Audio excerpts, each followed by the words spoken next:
Here's one eerie mystery that might haunt your head. Baldness. Did you know that 2 out of every 3 guys will experience some form of male pattern baldness by the time they're 35? I know it. For me, it was more like 25. I wish keeps had been around when I was younger because advances in science have meant that there are now treatments that can combat the symptoms of hair loss and help you keep the hair that you have. It's too late for me. My hair's not coming back, but you don't have to be like me, and you can stop your hair loss early thanks to Keeps. Keeps offers generic versions of the only 2 FDA-approved drugs for treating hair loss, so you may have tried them before, but never at a price this low. That's right, if you were thinking, well, this must be some sort of medicine, Simon, so it's going to be extremely expensive. Well, you couldn't be more wrong. Keep starts at just $10 a month. How does it work? Well, for one thing, there's no need to visit a doctor's office. Just schedule a quick online consult, and a bit later a discreet package will arrive at your door, and you can use it in the privacy of your own home. So if you're noticing that you're losing your hair, that's one problem that's not going to fix itself. Do something about it. For a limited time, go to keeps.com/TopTenz or click the link in the description below, and you'll receive 50% off your first order. That's fantastic, and let's get into today's video. And welcome back to our series where we explore some of the strangest mysteries, legends, and unexplained phenomenon from a particular country. And on today's agenda, Germany. Number 8, the Yogzi case. We're starting with one of the most puzzling deaths in Germany's modern history, which may or may not have been a murder, known as the Yogzi case. On October the 26th, 1984, unemployed food technician Gunther Stoll died on the way to the hospital after being found severely injured in his crashed Volkswagen Golf.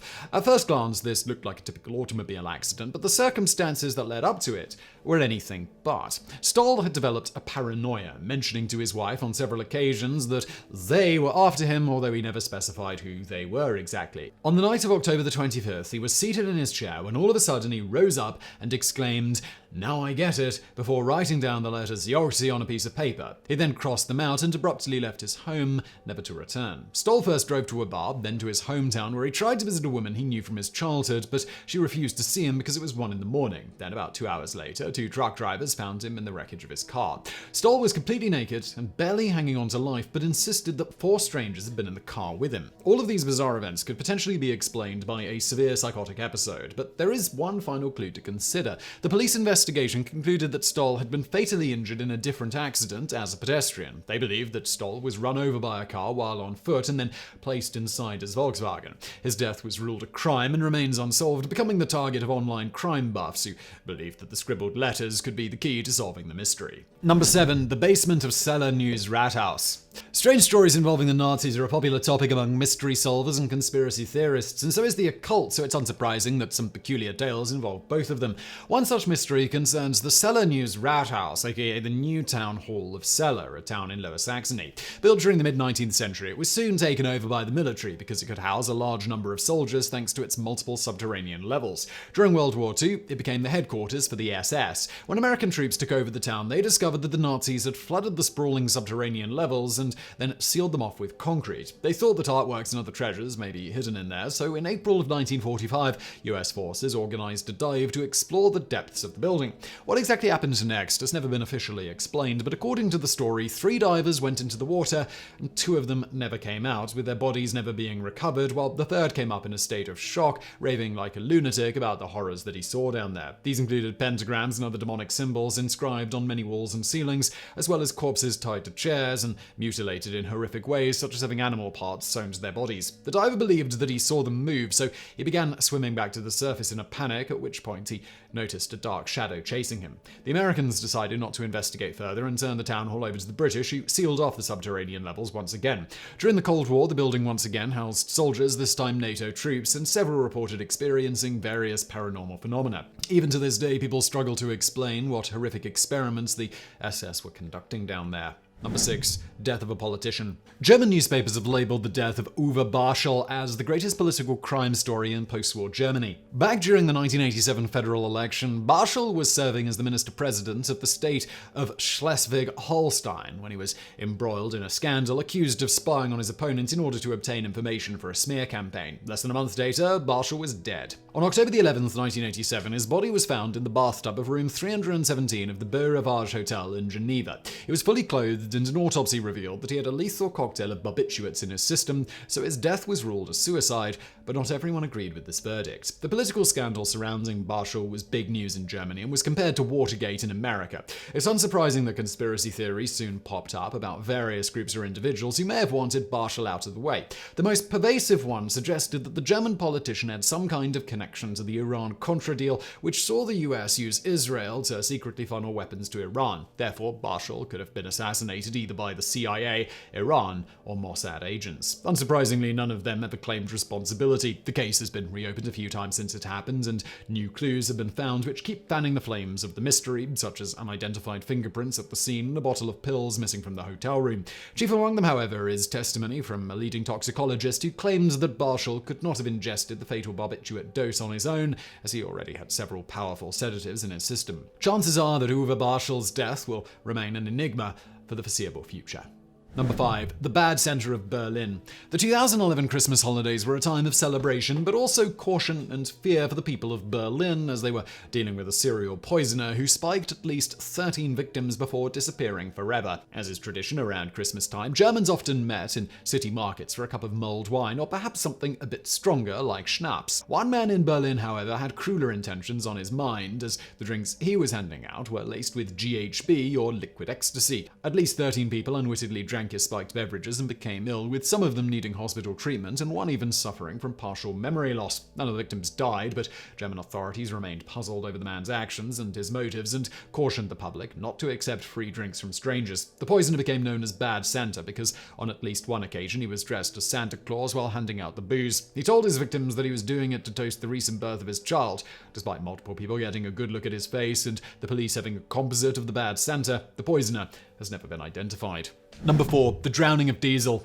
Even if you are unfamiliar with the German engineer Rudolf Diesel, it should be pretty obvious what his main claim to fame was, the invention of the internal combustion engine that bears his name. Today, however, we are interested in his mysterious death that happened aboard a steamer while crossing the English Channel. Born in Paris in 1858 to German parents, Diesel moved to England when the Franco-Prussian War erupted. Once it was over, he was sent back to Germany to continue his studies in Augsburg and Munich before finally settling in Berlin, where he worked for Carl von Linde. By 1913, Diesel was a well-known man thanks to his patented engine. On September the 29th, the 55-year-old inventor boarded the SS Dresden, a steamship that was supposed to take him from Antwerp to London for a business meeting. But when the ship arrived in port the next day, Diesel was gone. He had last been seen going to his cabin the previous night, but his room had not been slept in and his nightshirt was laid out on his bed. Over a week later, his body was seen floating in the sea, and although it was too decomposed for an ID, his personal belongings confirmed that it was Rudolf Diesel. Now the question was, well, what happened to him? The simplest and most common story says that Diesel killed himself. Later investigations revealed that he was in heavy debt due to bad investments and that prior to leaving, he left his wife with a bag with 20,000 German marks inside it. However, a different idea suggested that Diesel was killed by his own government. With World War I looming, they did not want the English to get their hands on the diesel engine. Inventor thrown into the sea to stop sale of patents to British government was one newspaper headline, as the idea went beyond your standard conspiracy theory and gained a lot of traction with the general public. Other stories say that Diesel was killed by big oil interest groups, or that his demise was an accident as the engineer was prone to insomnia, or even that he faked his own death, but it's unlikely we'll ever have a definitive answer. Number 3. Fears and Frights at Frankenstein Castle.